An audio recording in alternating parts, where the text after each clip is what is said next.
এই হাদিস থেকে কয়টা কথা বুঝলেন? কয়টা ভুলে গেছেন? মনেন নাই? আবার বলি, আনতা শাহাদা আল্লাহ ইলাহা ইল্লাল্লাহ ওয়া আন্না মুহাম্মাদার রাসূলুল্লাহ। আল্লাহ ছাড়া কোনো ইলাহ নাই, কোনো মাবুদ নাই, ইবাদতের উপযুক্ত কেউ নাই, মুহাম্মদ সাল্লাল্লাহু আলাইহি সাল্লাম আল্লাহর প্রেরিত রাসূল। এ কথার সাক্ষী দাও। এক। 2 নম্বর, ওয়া তুকিমাস সালাতা, নামাজ কায়েম করো। 2।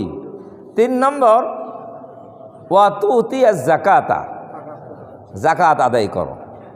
4 নম্বর, ওয়া তাসুমা রমাদানা, রমজান মাসে কি করো? রোজা রাখো।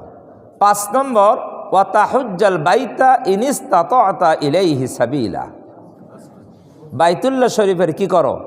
হজ করো, যদি বাইতুল্লাহ পর্যন্ত যাইতে তুমি কি হও? সক্ষম, সামর্থ্য রাখো। সামর্থ্য 2 প্রকার। কয় প্রকার?